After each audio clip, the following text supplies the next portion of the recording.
everyone, thanks for joining us at the Navigate Credit Union Broadcast Center.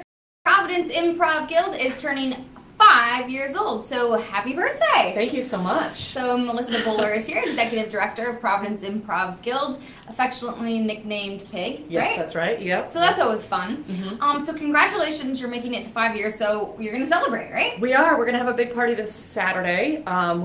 We've got it catered. We're going to have some barbecue. We're gonna have I know, that feels a little cruel when you think about the pig motif. And we actually almost did a pig roast. Our caterer was like, do you want to do a pig roast? I was like, I super do, but let's figure out, so. Maybe not. But we are having pulled pork, so sorry? I don't know. And we're decorating with pigs. This is bad. This might be, we might think something. Rework. We're going to rework it. Okay, all right, Chris, we'll talk on an email. So we're having a barbecue. We're doing $20 tickets, and we're just going to have a show with improv, with sketch, with a couple surprises in there, just to show some people how excited we are about Pig, what we've been working on, and we're a collection of artists. So our artists make art, and they make comedy art, and they're going to come together and pull on something really spectacular on Saturday. And what's so cool about Pig is that you guys not only have been around, but you do classes, you do workshops, so it's not just, it is about the comedy, but it's about building skills as well. Absolutely. It's about learning how to be a comedian, and also, too, about sort of generating friendships, too, and I think, and learning to connect with people, and that art and that science behind comedy. I think not a lot of people realize that you can actually be funnier. As a non-funny person, we can help you, and we can. There's a lot of sort of formats and things that you learn, and suddenly you just know how to make a joke and know how to be funny, and that's pretty awesome, I think, and I think it's super empowering. I think so too. I think it's empowering, and I think there could be some helpful hints that people could get, like when people are like, no man, that's not funny. Like maybe, maybe right. people could use some help on getting those skills that you need to build. But also just like building confidence, right? Absolutely. And, we've kind of talked about this before is just how, you can go take improv and just learn how to build character, build confidence, how to go in and be in front of people. Yeah, absolutely. It works so much, and actually, what's sort of a fun thing is that we've noticing too that it actually strengthens empathy skills, which I think is an interesting byproduct. Yeah, this is something I started to notice in doing my corporate training stuff, where I would teach a workshop, and I was like, oh yeah, I laughed the whole time, and then people kept sort of saying, I feel more empathetic, and I was like, oh, that wasn't the point, but okay.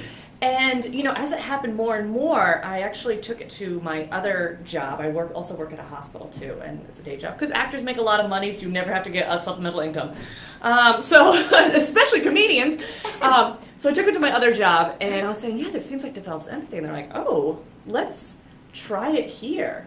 So then I started using it there at work with the residents, and we noticed that they were also scoring better empathetically. And it's like, something about comedy and improv lets you better develop the skills to picture yourself being in someone else's shoes, almost literally, because we're playing characters on stage.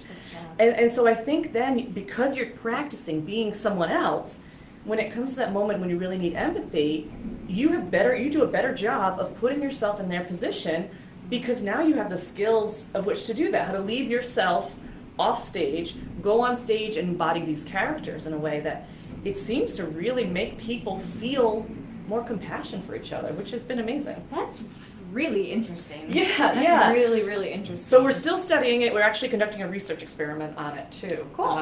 Which is That's really cool. exciting. Yeah. And I'm learning a lot about science thanks to this project. So Comedy and science. Comedy and science. Who knew? Yeah, right. Who knew?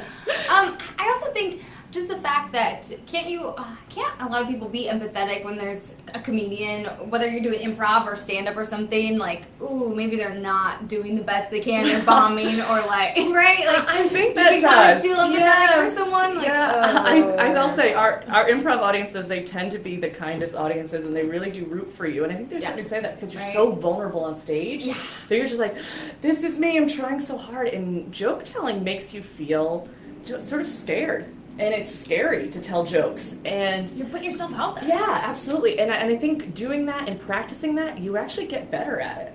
And so I find myself, I don't get nearly as scared as I was. I was telling a friend of mine that I was doing this interview. She's like, well, what are you going to wear? And I was like, oh, I haven't thought about it yet. She's like, what?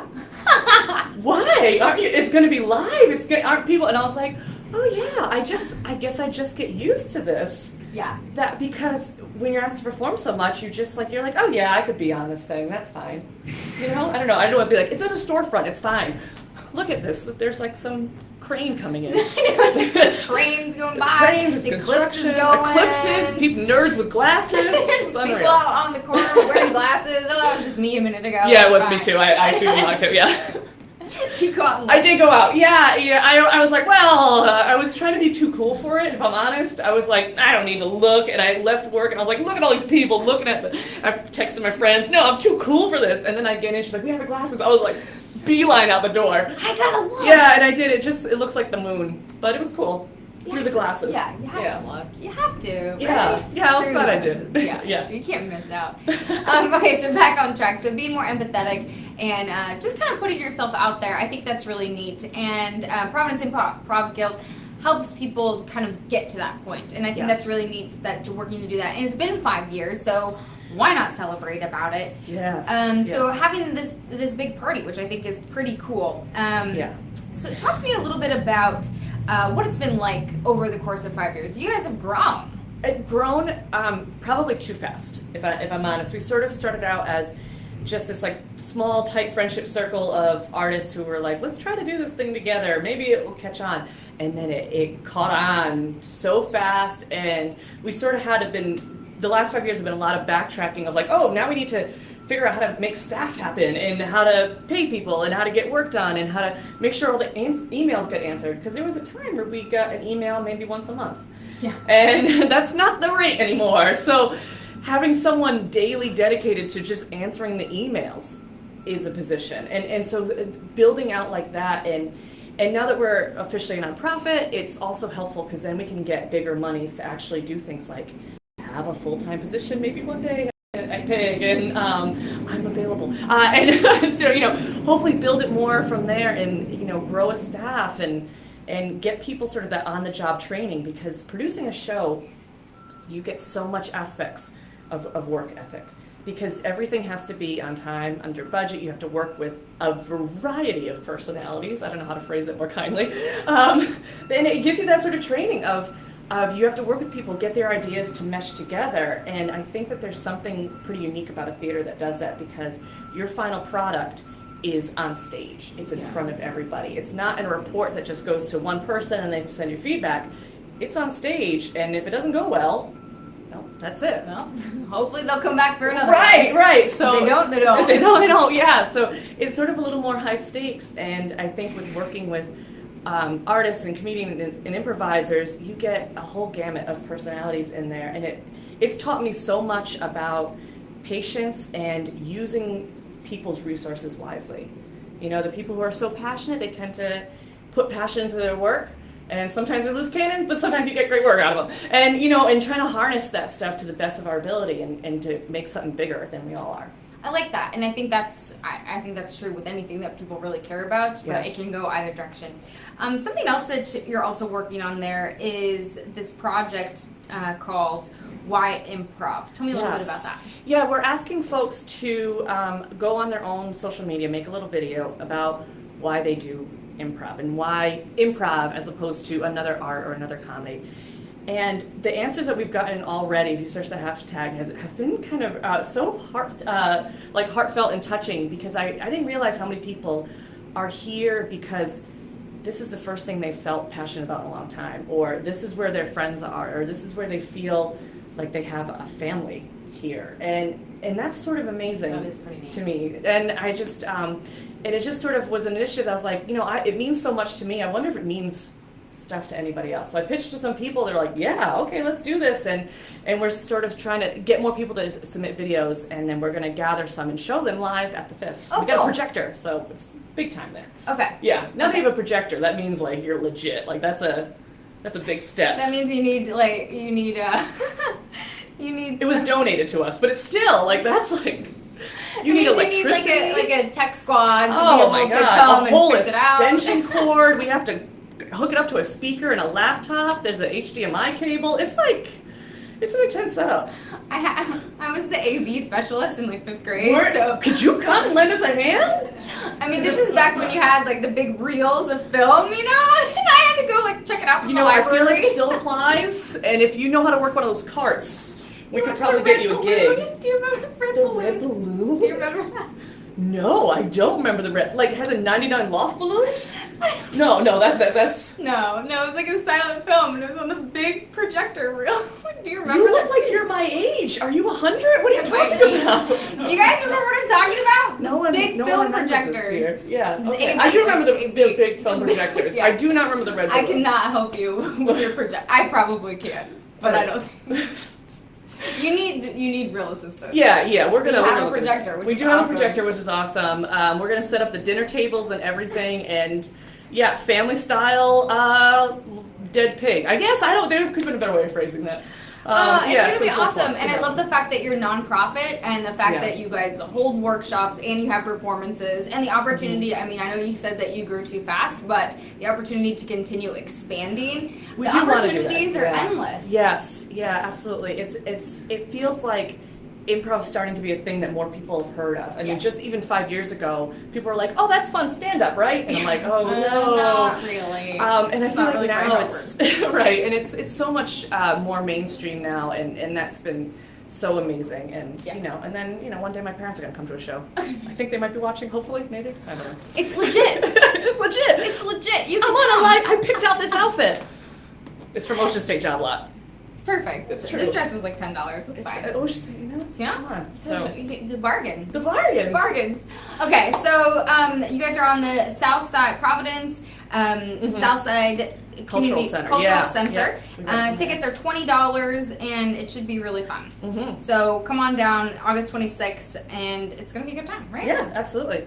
Perfect. Melissa, thank you so much for joining us. It's been so much fun chatting with you, and can't wait to see what happens next. All right, everybody, we're going to get set up for our next guest, so hang tight with us as we do that. Thanks, Melissa, from Providence Improv Guild.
Everyone, thanks for joining us in the Navigate Credit Union Broadcast Center. I'd like to introduce Rick Broida. He's a tech expert, author, blogger, podcaster, and contributor to CNET. Rick, how you doing today? I am doing well. Thank you for having me. Thank you so much for joining us. I know you've been very busy with eclipse coverage, so we appreciate you taking a break from the sun and moon extravaganza. I still have my eyesight, so I'm happy about that. I have my eyesight as well, so I appreciate it. I'm thankful. So you do a lot of coverage in the tech world, and so something caught my eye. You had put out an article on 6 things you need to know when buying a laptop for college. So wanted to pick your brain on that, and I was hoping that some of this really